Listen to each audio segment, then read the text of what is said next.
After my father died, nobody knew he'd left everything to me in a secret letter.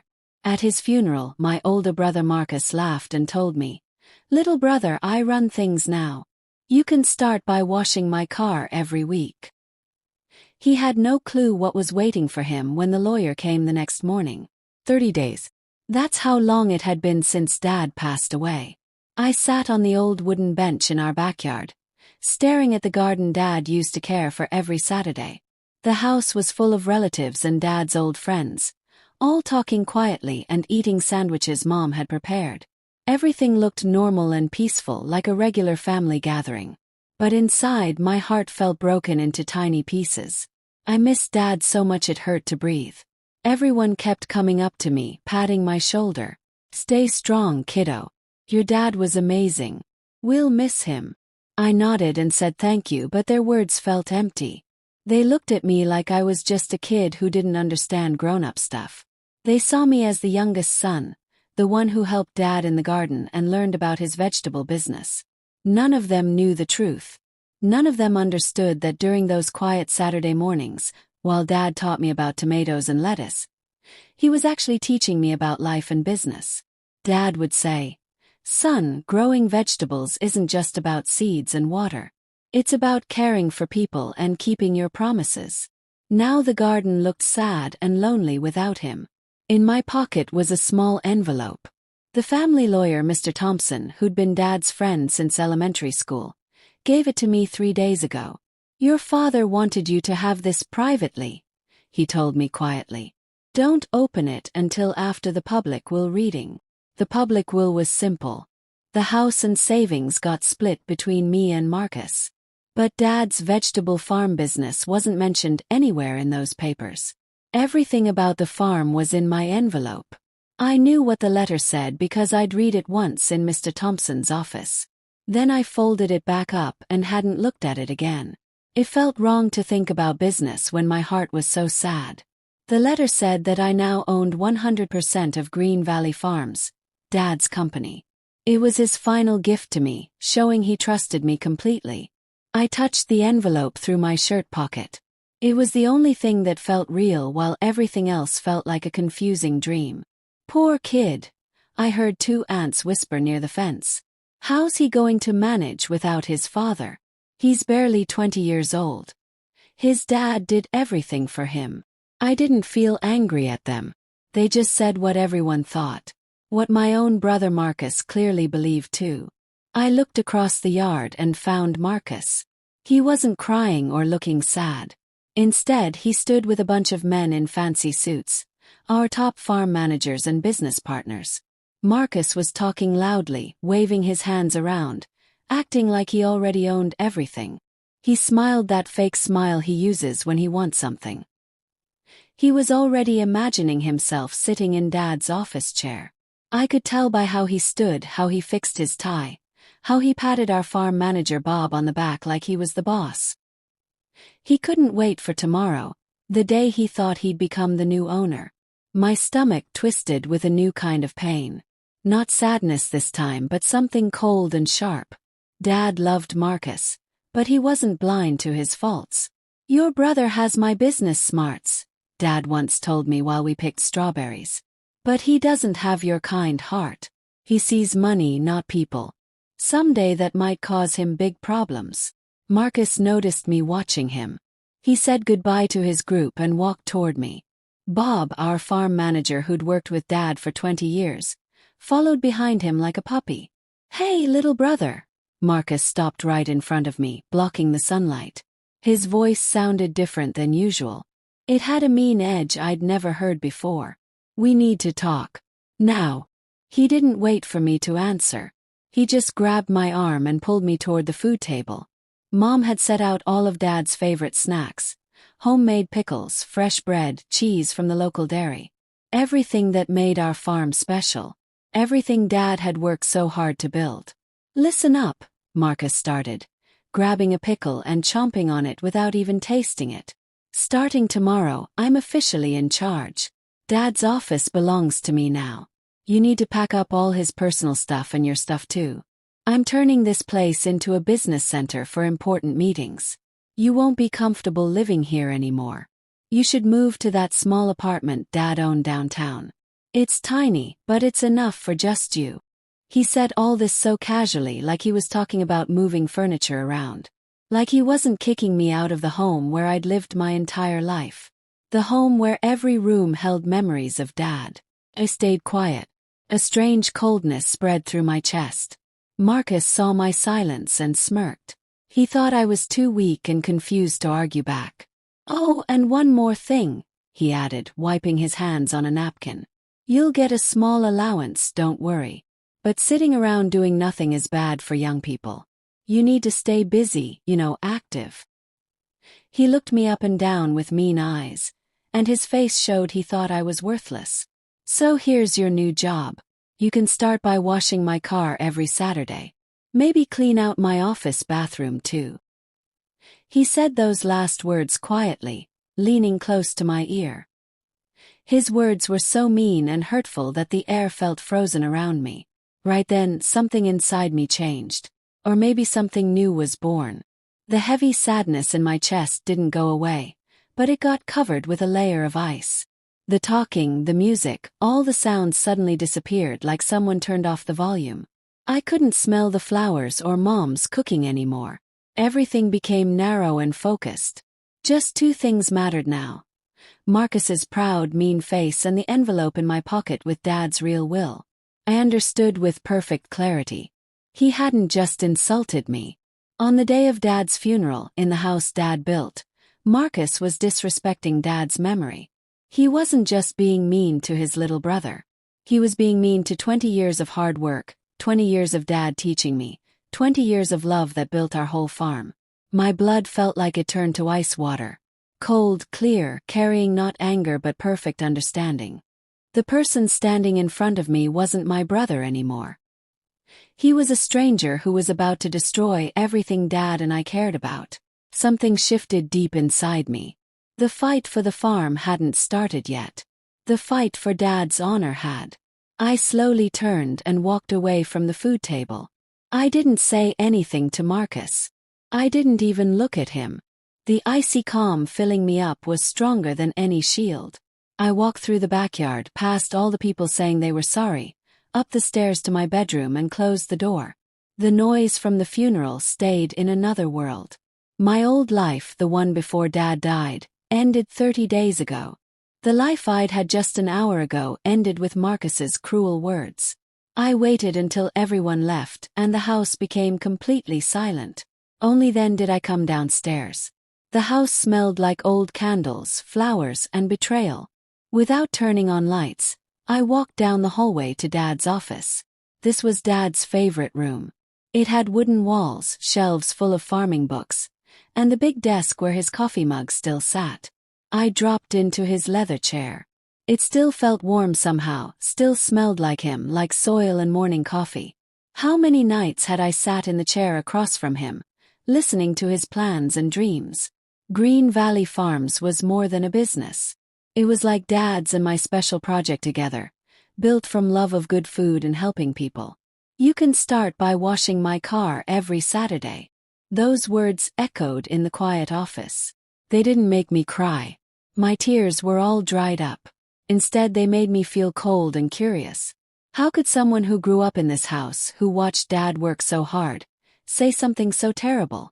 How could he treat everything our family stood for like garbage?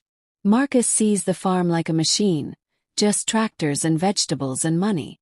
He thinks he can sit in Dad's chair, hang his own picture on the wall, and everything will keep making money automatically. He doesn't understand that Dad didn't build a machine. He built a family. A real family that went beyond our house.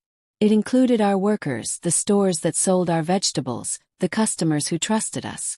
People who believed that keeping promises and being kind mattered more than just making money.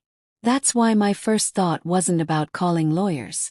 Showing Marcus the envelope would be too easy and wouldn't teach him anything. It would be his way of doing things, just papers and rules. It wouldn't change his heart. No, I had to speak Marcus's language the way Dad would have, by showing him, not just telling him. I reached for the bottom drawer of Dad's desk and pulled out a thick notebook with a leather cover. This wasn't for business phone numbers. We had computers for that. This notebook held different numbers. Personal cell phones I called to say happy birthday, to ask how someone's family was doing, or just to chat. Dad used to laugh and call it my friendship map. "Son," he'd say, "you've connected with people all over town, and they stick with us not because of fancy contracts but because you're a good person." Now it was time to see if those connections were real. I opened the notebook to the letter M. Maria Martinez, owner of Martinez Family Restaurant. We met 10 years ago at a farmer's market. Dad and her dad talked about vegetable prices while Maria and I played tag in the parking lot. Since then, her restaurant became one of our biggest customers and Maria became like a sister to me. I dialed her number. The phone rang 4 times. Then her cheerful voice answered. "Hello. Maria, it's me. It's Alex." "Alex. Oh my gosh, I've been thinking about you all week. How are you doing? How was the funeral?" Her voice was full of real warmth and care. I closed my eyes for a second, letting her kindness touch my frozen heart. "It went okay. Lots of people came. Everyone said nice things about Dad." I tried to keep my voice from shaking. "Your dad was incredible, Alex. One of the best men I ever knew. My whole family lit candles for him at church." "Thank you, Maria. Actually, I'm calling because things are changing. My brother Marcus is taking over the business now." A short silence happened on the other end. Maria was smart enough to hear what I wasn't saying directly. "I see," she finally said, her voice getting serious. "Marcus is different from you and your dad.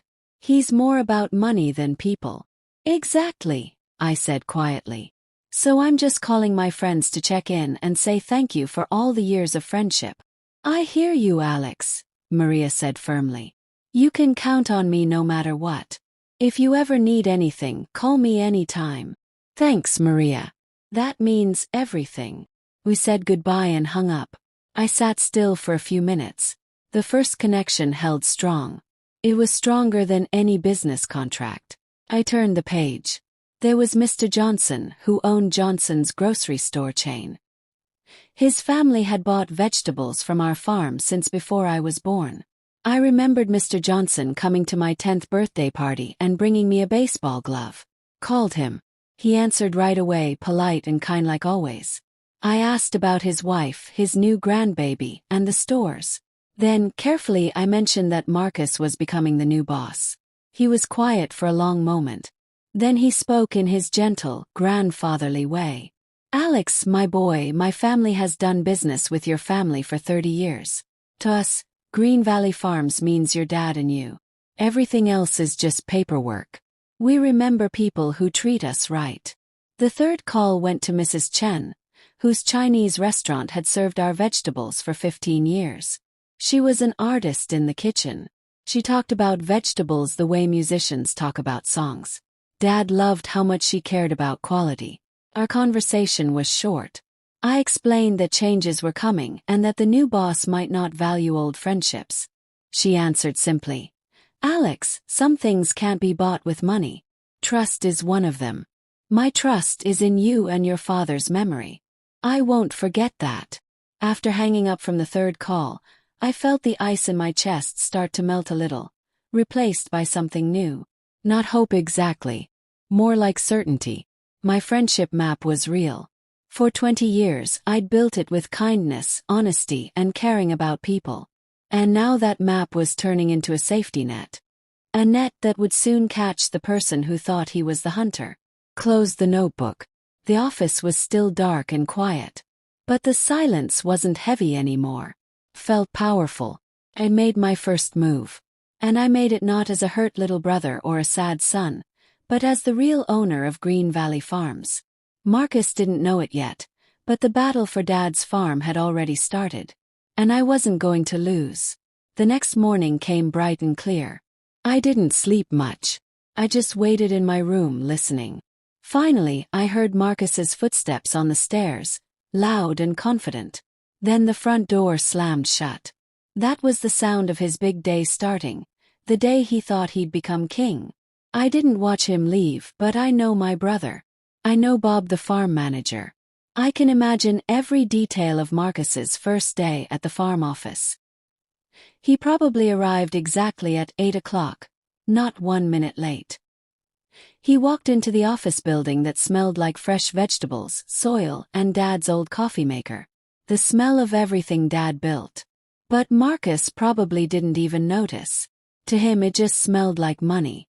Mrs. Peters, Dad's secretary who'd worked with us since forever, must have met Marcus at the door with tears in her eyes. "Mr. Marcus, I'm so sorry about your father," she probably said. I'm sure he just nodded quickly and said, "Thanks, Mrs. Peters. Get me a coffee, black, and tell Bob I want to see him now." The first thing Marcus did when he got to Dad's office was take down Dad's picture, a big framed photo from 5 years ago where Dad was smiling while holding a perfect watermelon. To me, that picture was Dad's spirit watching over the office. Marcus didn't care. He took it down and stuck it in the corner facing the wall like it was trash. In its place, he hung his own photo, a new one in a shiny frame. He looked proud and mean in it, staring at the camera like he was better than everyone. Like he saw the world as just numbers on a computer screen. Then Bob walked into the office. Bob had always been the kind of guy who agrees with whoever is in charge. He bent his back a little when he walked and talked in a voice that tried to make people like him. He always looked up at people like a scared dog. But I knew that behind that scared look was a brain that only cared about money. "Marcus, sir." Bob probably stopped at the doorway, pretending to be respectful. "Congratulations on your new position. Your father would be proud." "Cut it out, Bob." I can practically hear Marcus's impatient voice. Dad was great, but his way of doing business is old-fashioned. Being nice to everyone, personal friendships, phone calls just to chat. That's not how you run a modern farm. It's time to make changes. Time to make this place efficient. He must have sat in Dad's chair. It was too big for him, but he wouldn't notice. He looked around the office like he owned it and rubbed his hands together. "Okay, first order of business," he probably said dramatically. "We're cutting costs immediately. I've looked at our records. Our buyers are getting a sweet deal. 4 years, they've paid low prices because of Dad's friendship discounts. Well, that ends now." "Absolutely, Marcus." Bob surely agreed right away. "I completely agree. We're losing money with these old deals. But Marcus, you know these restaurant and store owners. They're very sensitive. Your dad spent years building those relationships." Marcus probably laughed. Mean cold laugh. "He bought those relationships with our profits. But here's the truth. My little brother handled all that friendship stuff. All his weekend visits, phone calls, birthday cards. What a waste of time and money. So inefficient." I imagine him leaning back in the chair with that same mean look he had at the funeral. "Alex is just a kid who doesn't understand real business, Bob."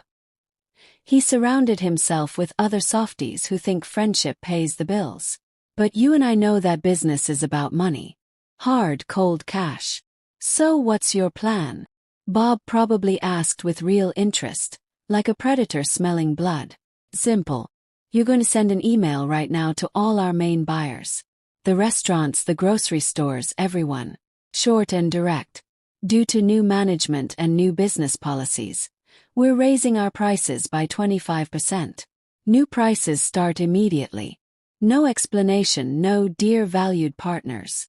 This is business. They either pay up or we'll find new buyers. Nobody is irreplaceable." Bob probably froze for a second. Even for him this was extreme. "Marcus, that's risky. They might get upset. These aren't big corporations. They're family businesses. They have feelings. They're business people," Marcus cut him off. "And they know how to count money. They'll complain at first. They'll cry about the good old days. But when they realize they'll lose their best vegetable supplier, they'll agree. Trust me, the old way is dead. A new era of efficiency has begun." I can imagine Bob staring at the new picture on the wall, then at Marcus's confident face, and a slow smile spreading across his lips. He saw what he thought was strength. "You're absolutely right," he said, and his voice got smooth and eager again.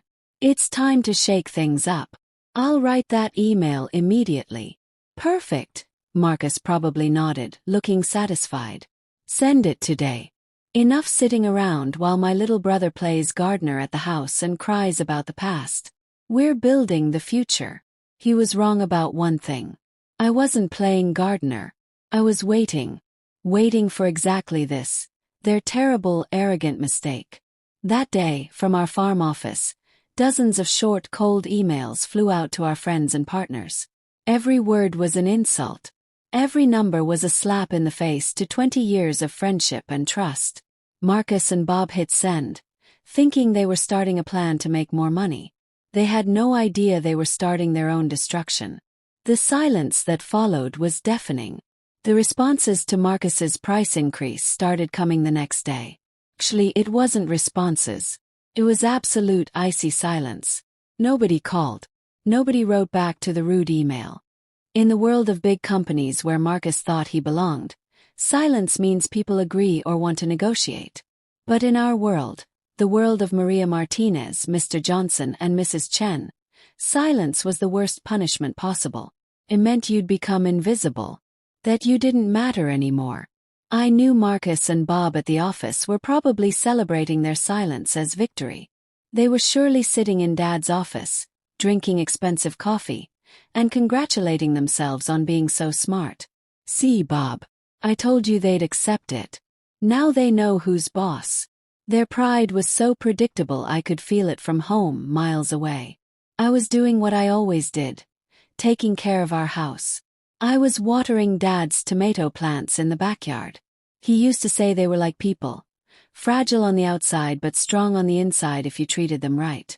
I carefully checked each plant, pulling off dead leaves and adding fresh soil. This slow, familiar work calmed me down. It was real, unlike the fake, rushed business happening at the office. The phone call surprised me even though I was expecting it. I recognized the number. It was Maria's restaurant. My heart skipped a beat, then started beating steady and strong. Had begun. Alex.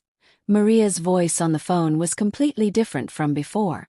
It wasn't just serious like last time. It was hard as stone, ringing with barely controlled anger. Yeah, Maria. I'm here. I got it. That email from your brother. She spit the words out like they tasted bad. A 25% price increase immediately. After 15 years of partnership. After everything between our families. Does he think we're just faceless companies? Does he think my restaurant is just numbers on a spreadsheet? I stayed quiet, letting her express her feelings. Her anger was justified. It was the anger of someone whose honor had been stepped on. My father would be so upset if he saw this, Maria continued. Your dad and my dad worked on a handshake for 10 years before we even signed a contract because their word meant more than any paper. And this boy thinks he can just demand more money like we're strangers. I know, Maria, I said quietly. I know everything. And I'm really sorry you had to read that. Sorry, Maria exclaimed. Alex, I'm not sorry. I'm furious. I've already written my response. No more business. My restaurant will never buy from Green Valley Farms again. Not while he's in charge. Her voice suddenly changed, got quiet and tense, full of worry. But that email was just the insult. What happened an hour later is something else entirely. I froze with the watering can in my hand. Water spilled onto the ground, but I didn't notice. What happened, Maria? I got a phone call from big box supermarkets. At those words, ice ran through my whole body. Big Box was the huge, soulless grocery chain that bought up small family businesses and turned them into cookie-cutter stores. They destroyed uniqueness and turned everything into cheap, mass-produced junk. Dad hated them with all his heart. He called them the destroyers of quality. They don't create anything, son, Dad used to say. They just destroy. They take a family's life work and turn it into garbage. It's the worst kind of wrong dressed up as business success. What did they want? My voice sounded hollow and distant. They wanted to confirm my supply contract with Green Valley Farms, Maria said slowly, pronouncing every word carefully. They told me they're in final talks to buy out your entire farm operation. They wanted to make sure my restaurant contract would stay valid after they take ownership. Alex, what's happening? Are they trying to buy you out completely? I fell onto the garden bench. The watering can dropped from my hands and broke, spilling water and dirt everywhere. But I didn't hear the crash. I only heard a roaring sound in my ears. This wasn't just betrayal. This was destruction of everything sacred. Marcus and Bob didn't just want to take the farm from me. They didn't just want to kick me out and humiliate me. It was much worse. They'd planned from the very beginning to sell Dad's life work to his worst enemy. They were going to take Dad's name, his reputation, his legacy, and hand it to the people who destroy quality. Now I understood everything. Their rush, their cruelty, their mean behavior.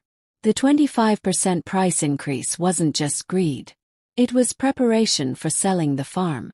They wanted to show Big Box they could squeeze more money from our partners. They were making the farm look more profitable before selling it like a used car. And Bob the farm manager and so-called family friend. He'd been there the whole time. He looked me in the eye at Dad's funeral, said nice words, and behind my back he was making deals with the people who wanted to destroy Dad's dream. He'd manipulated Marcus, playing on his greed and pride, to pull off this sale and get rich himself. My blood turned to ice. The pain from Marcus's cruel words at the funeral was nothing compared to this. Those words hurt me. This was a knife in Dad's back. Dead people can't defend themselves. They can't protect their honor. So I had to do it. The battle for the farm was over before it started. Now this was war. War for Dad's soul. And I couldn't lose. Maria, my friend. My voice was calm but filled with a strength she didn't expect from me. I need you to do something for me. Don't send any official response yet. Instead, do this. Tell everyone. Tell all our mutual friends about Big Box's phone call. Call Mr. Johnson. Call Mrs. Chen. Everyone needs to know what's planned for the business we all worked so hard to build. They need to know their names and reputations are about to be sold like old furniture. Silence followed. Then I heard Maria take a sharp breath. I understand, Alex, she said, and her voice had no more anger. Just cold, calculating determination like a soldier preparing for battle. Consider it done. The destroyers won't win this time. After that conversation, I hung up and walked into the garden. The day was beautiful and warm. I picked up my gardening tools and went to the rose bushes. This was my peaceful place, my thinking spot. Cutting away dead flowers and dry branches wasn't just taking care of plants. It was organizing my thoughts. Each snip of the scissors echoed in the quiet like a clock, counting down the final hours of Marcus's fake kingdom. I knew that across the invisible web of my friendships, news was spreading fast. From Maria's restaurant to Mr. Johnson's stores, from there to Mrs. Chen's restaurant and beyond. This wasn't a business message. It was a call for help. A warning signal passed from one old friend to another. News of betrayal. That Green Valley Farms was in danger. That it was about to be destroyed by people who didn't care about quality or kindness. I knew what the response would be. Meanwhile, in a cold glass meeting room somewhere downtown, Marcus was celebrating victory. I didn't see it, but I can picture every moment of his triumph. He stood at the head of a long table. In front of him sat 3 people in matching expensive suits, the Big Box leadership team. They all wore the same watches, had the same fake smiles, and the same empty eyes. Eyes of people who saw the world as only money and nothing else. Marcus surely felt like he was on top of the world. He was showing them a presentation on a huge screen. Slides about making the farm more efficient, profit predictions, cost-cutting strategies. He used big fancy words he probably didn't understand, not realizing that behind every percentage on his charts were real people's lives and years of hard work. He was selling something he didn't build and didn't understand. And as you can see, gentlemen, he probably announced, pointing at a chart with a laser pointer, after our restructuring with suppliers, we predict costs will drop 25% this quarter. This creates value and makes Green Valley Farms an even better purchase for Big Box. He probably paused, expecting applause. The big box people didn't clap. They just nodded slightly, barely noticeable. To them this was routine business. At that moment, his phone on the table buzzed. The screen showed Tom, warehouse boss. Marcus frowned. What terrible timing during his big moment.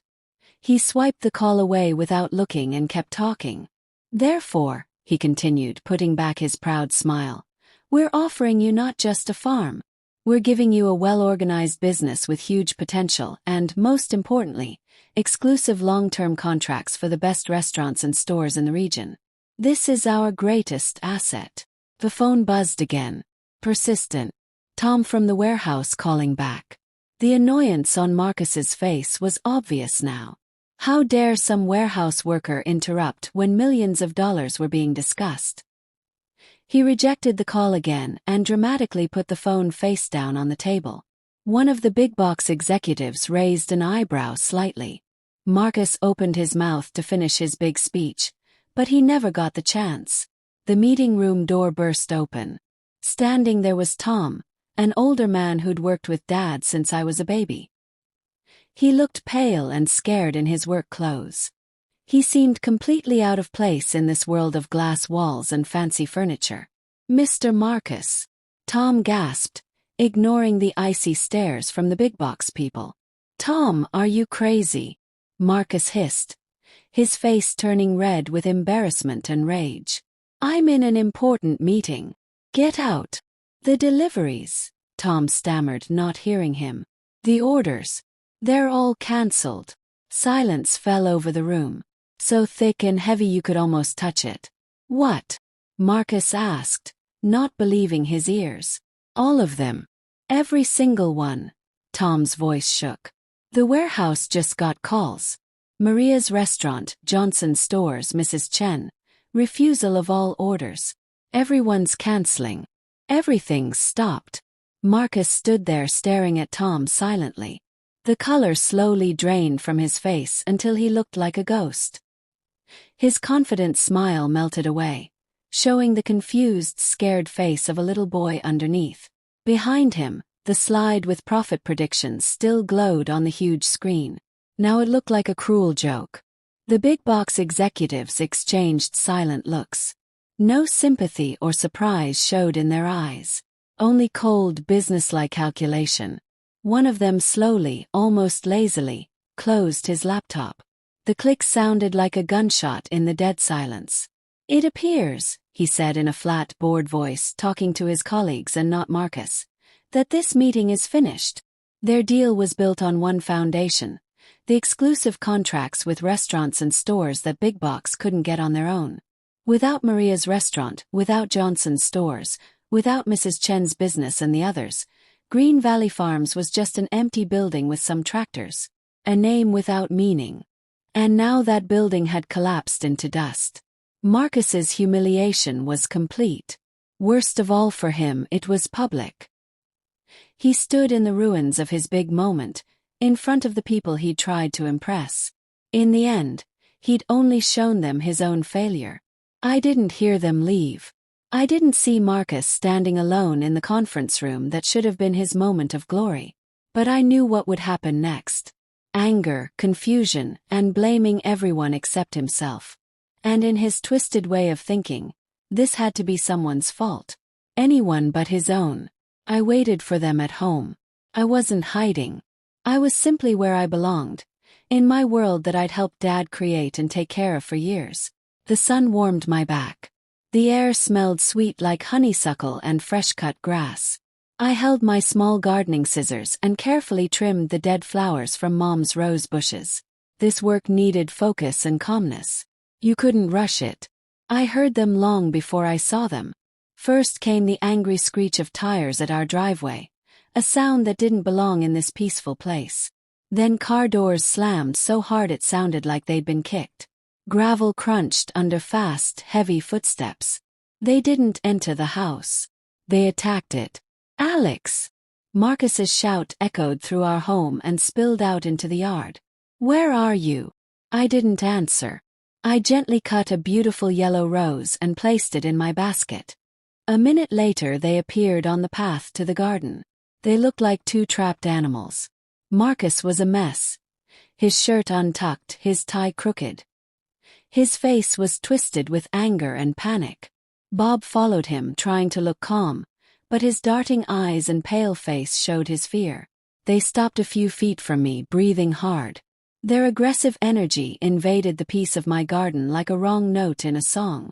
"Alex, what did you do?" Marcus shouted again, unable to control himself. His voice cracked with emotion. "What did you tell them?" I slowly stood up, turned to face him, and looked him straight in the eyes. My look was calm. I felt no fear, no anger. Only a cold, heavy sadness for what he'd become. "What are you talking about, Marcus? Don't pretend," he yelled. "The restaurants, the stores, they all cancelled. Every single contract. You called them. You ruined everything." He waved his arms around like he was trying to grab answers from the air. Bob put a hand on Marcus's shoulder, trying to calm him down, or maybe looking for support himself. "Alex," Bob started in his fake nice voice, which now had a shaky edge. "We have a serious problem. The farm is in trouble. All our buyers left us." Marcus spoke too quickly maybe, but he's right about one thing. "We know you talk to our partners. We're asking you, no, we're telling you, call them right now and fix this misunderstanding. You have to make this right." His words were an order from someone who had no right to give orders anymore. I looked from Marcus's angry face to Bob's tense face. Then I turned back to the roses and with one careful movement, cut another dead flower. The snip of the scissors sounded incredibly loud in the silence. "I didn't call them to cancel anything, Marcus," I said quietly, but my voice carried through the whole garden. "I called them as a friend to say goodbye." Marcus froze, staring at me confused. "Say goodbye? What are you talking about? This is business. You don't understand how business works. You messed everything up because you're just a kid." "It's you who didn't understand, brother," I replied, staying calm. I put down my scissors and looked at both of them. "Neither of you understood. You thought Dad's farm was just buildings, tractors, and numbers in account books. But it's people. It's trust that Dad built for 20 years. Trust that you destroyed in 2 days." "That's a lie," Marcus screamed. "They would never leave us over some sentimental friendship garbage. You said something to them. You turned them against me." I took a deep breath, smelling the roses and the fresh grass, the smell of the world I was protecting. "I only told them the truth," I said, looking Marcus straight in the eyes, then Bob. "I told them you don't respect them, that you insulted them with your price increase demand. And I also told them," I paused, letting my words get heavier, "that you were trying to sell them, along with Dad's farm and legacy, to big-box supermarkets." The air froze. A bee buzzing near a flower suddenly went quiet. Even the wind seemed to stop. They stood like statues. Marcus's face slowly lost its angry expression, replaced by complete shock, which instantly turned to terror. He looked at me like I'd spoken a magic curse. But Bob's face was worse. His mask of fake niceness cracked and fell away like broken glass. Underneath was the face of a cornered rat. His eyes went wide with shock. His mouth hung open. He understood. He understood everything.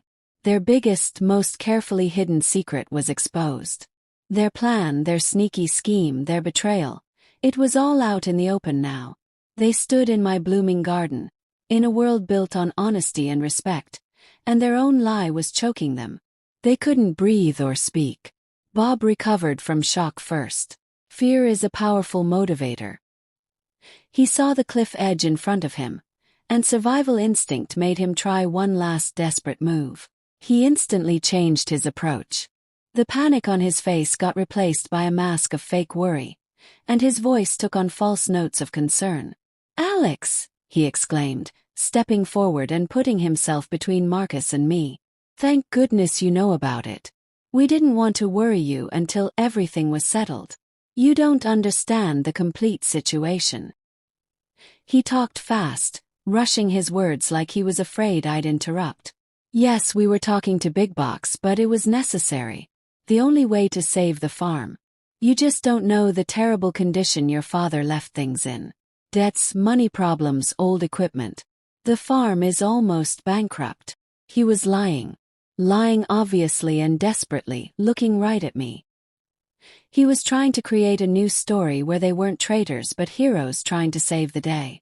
Marcus, hearing the familiar words about saving the farm, started coming out of his shocked state. He grabbed onto Bob's lie like a drowning person grabbing a rope. Yes, Alex, Bob's right. He joined in, desperate hope in his voice. Dad was hiding the problems from everyone. We wanted to fix everything first, then tell you. But now it's all ruined because of you. But it's not too late if you help us. Bob saw his chance and took it. He opened a folder he'd been carrying and pulled out some papers. Here. He stepped closer and practically pushed the documents in my face. Alex, you need to sign this immediately. It's a power transfer giving Marcus emergency authority. It will let him act for all farm owners and restart the big box deal. It's our only chance. If you don't sign, the farm will go bankrupt tomorrow. You'll destroy your father's life work. This was their last trick. A mix of lies, threats, and fake panic. They were pushing on my weakest spots. My supposed lack of business knowledge, my fear of complicated legal stuff, my guilt about the farm collapsing. They still saw me as weak, as just a kid who could be scared into doing what they wanted. They thought I would break. I didn't even look at the papers Bob held out. I calmly placed my basket of roses on the garden bench. Then I put the scissors in the basket. Only then, slowly, did I pull out the small envelope from my shirt pocket. I held it carefully, feeling its smooth surface. It was my shield, my sword, my answer to all their lies. Are you talking about these papers, Bob? I asked quietly. They both stared at the envelope in my hand, not understanding. They didn't know what it was. To them, it was just another piece of paper from a sentimental kid's world. I stepped toward them. They backed away without thinking. I stopped right in front of Bob and held the envelope out to him. Take it. Read it. He hesitated, looking suspiciously at me, then at the envelope. Marcus leaned over his shoulder, trying to see. Finally, Bob carefully took it with shaking fingers. I watched their faces. This was the moment of truth, when their world built on lies and arrogance would crumble into nothing. Bob looked at the first page. His eyebrows pulled together in confusion. Then he read more carefully. His eyes got bigger with every line. His breathing got shallow and quick. All color left his face until he looked sick and gray. The envelope almost fell from his weak hands, but Marcus caught it. What is this? Marcus asked impatiently. Then his eyes read the document too. I saw the same thing on my brother's face. Slow, horrible understanding. The breaking of all hope. Total crushing defeat. The envelope held just one page. Dad's private will about his farm. Short, clear, simple words saying that 100% of Green Valley Farms would become the complete property of his younger son, Alex, after his death. They were silent. Their world had ended. They stood in the wreckage, unable to speak. I walked over and took the envelope from Marcus's limp hands. Then I looked him straight in the eyes. There was no more confidence or smugness there. Only emptiness. My place isn't washing your car, Marcus, I said. My voice, calm and steady, rang through the garden silence like a judge's verdict. My place is at Dad's desk. The desk where he taught me about life. The desk where you and Bob planned to betray his memory. I paused, letting them fully understand my words. You're both fired. Right now. You have 1 hour to get your stuff from the office. I want you both gone from my property by sunset. I turned and walked back to the roses, not looking at them again. I didn't want to see their shame. Their defeat brought me no happiness. Just the bitter satisfaction of justice being done. Behind me I heard a quiet, choked sound, maybe a gasp or sob. Then fast footsteps scraping on the gravel. Car door slammed. Then another. The engine roared and tires squealed as they drove away. Then everything was quiet. They were gone forever. I stood alone among the blooming roses. The air felt clean and fresh again. I picked up the broken pieces of the watering can from earlier. Could be fixed. I knew it would work again, maybe even better than before. The work wasn't finished. It was just beginning. The next morning, for the first time ever, I drove to the farm office not as Dad's helper but as the owner. I walked into the building, and the familiar smells of vegetables, soil, and coffee greeted me differently somehow. With respect, Mrs. Peters met me at the entrance. Her eyes were red from crying, but this time they were tears of relief and joy. She quietly took my jacket, and that simple action held more loyalty and support than 1,000 words could express. The first thing I did was go into the office. Marcus's shiny photo still hung on the wall, looking fake and wrong. I took it down without looking at it and handed it to Mrs. Peters. "Please throw this away." Then I walked to the corner where Dad's picture sat facing the wall. I gently picked it up and wiped away the dust. Dad looked at me with his kind, wise smile. In his eyes I saw approval and pride. I hung it back in its proper place myself. The soul of the farm had come home. Next I called all the department heads and our lawyer. I didn't make a big speech. I simply said, "Starting today, according to my father's will, I'm taking my position as owner of Green Valley Farms. All decisions made by Marcus are cancelled." Nobody asked a single question. I saw relief in their eyes. Everyone had been waiting for this. That same day I sent out 2 letters. The first, short and official, went to Big Box Supermarket's legal department. It said that Green Valley Farms had not been, was not, and would never be in merger talks with them. Any more contact attempts would be considered harassment. The second letter went to our lawyer.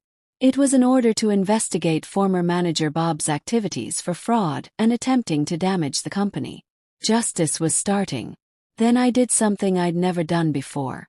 I packed a small bag and went to the airport. This was my first business trip. But I wasn't going to sign contracts or discuss money. I was going to have dinner with a friend. Maria and I sat in her family's restaurant in the back room where they kept the special tables for friends. The air smelled like homemade tortillas, fresh salsa, and Maria's grandmother's famous mole sauce. We ate amazing food and talked about everything. Our families, our memories of Dad, how fast time goes by. We barely mentioned business. Only at the very end of dinner did Maria take my hand, look me in the eyes and say, "Your dad would be so incredibly proud of you, Alex. You didn't just save a farm. You saved all of our shared history." Several months went by. Winter turned to spring and spring to summer. One day I stood in our farm's tasting kitchen. This was my favorite place. A bright room with a huge wooden table covered in samples of our best vegetables and products. Today it was especially loud and happy. All my old friends gathered around the table. Maria flew in from across the state. Mr. Johnson drove in from his hometown. Mrs. Chen came with her whole family. They didn't come for a business meeting. They came to celebrate something new. Small glass jars sat on the table filled with homemade tomato sauce. This was my first personal recipe. It combined the sweetness of our heirloom tomatoes with spicy peppers from Maria's family farm and herbs from Mrs. Chen's garden. It wasn't just sauce. It was a symbol of our partnership and friendship. I picked up one of the jars.